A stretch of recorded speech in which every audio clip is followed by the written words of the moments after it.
Hi welcome back to my channel. आज हम सीखने वाले नोमेनक्लेचर ऑफ मोनोफंक्शनल कंपाउंड्स में हमारा नेक्स्ट टॉपिक जो कि naming of secondary amines.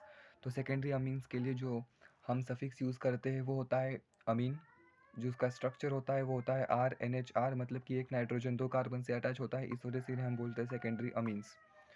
For alkyl group directly attach to nitrogen use locant N।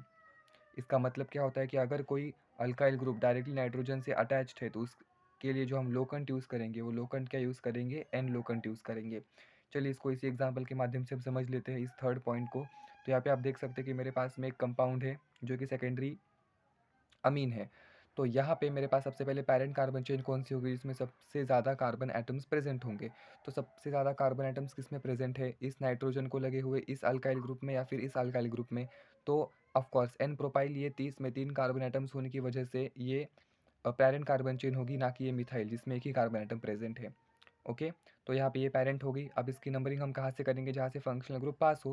यहाँ पे ये अमीनो फंक्शनल ग्रुप इस कार्बन एटम के पास है, इसलिए हम नंबरिंग राइट हैंड साइड से करेंगे। तो यहाँ पे 1 2 और 3 हमने नंबरिंग कर दी है। अब यहाँ पे आप देख सकते हैं कि नाइट्रोजन को एक मिथाइल ग्रुप अटैच्ड है, इसीलिए आप इसको एज अ प्रीफिक्स यूज़ करेंगे। नाइट्रोजन को आप यहाँ पे एन से डिनोट करोगे, सो एन मिथाइल मतलब नाइट्रोजन पे मिथाइल, इसका ये अर्थ होता है। ठीक है, तो इसका नंबरिंग हम मतलब इसका नोमेनक्लेचर क्या होगा फिर, N methyl.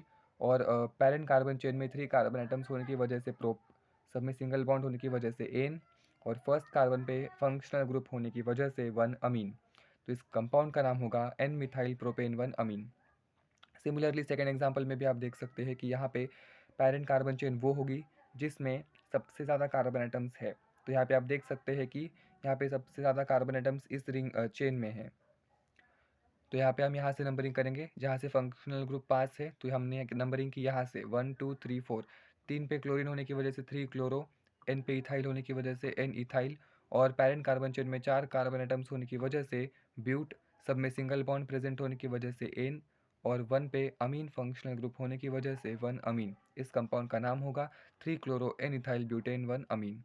Thank you so much for watching my video. अगर आपको पसंद आया हो तो लाइक शेयर सब्सक्राइब करना ना भूलिएगा। Stay tuned for the next video on the nomenclature of tertiary amines. Till then, bye bye.